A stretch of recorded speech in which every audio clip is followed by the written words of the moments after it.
गंजेई भर्ती बोलेरो गाड़ी नहीं चंपट मारुवा बेले बाटरे दुर्घटना। बलांगीर जिला लाठोर थाना चचराभटा गांव में दुर्घटना। तेबे आज भोरु पुलिस एक गंजेई भर्ती बोलेरो जाउथबा खबर पाइथिला। खफराखोलरू रेंगाली रास्तार पिछा करिबारु गाड़ीटी चचराभटा गांव में एक दुकान रे पिटी होइथिला।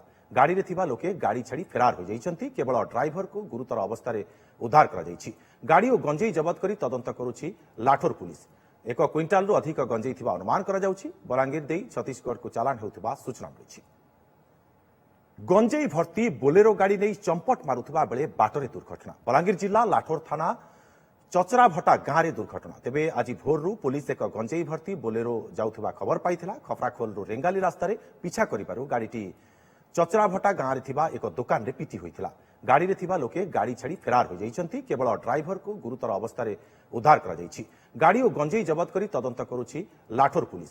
एक क्विंटाल रु अधिक गंजेई थिबा अनुमान करा जाउछि। बलांगीर देई छत्तीसगढ़ को चालान होउथबा सूचना मिलिछि।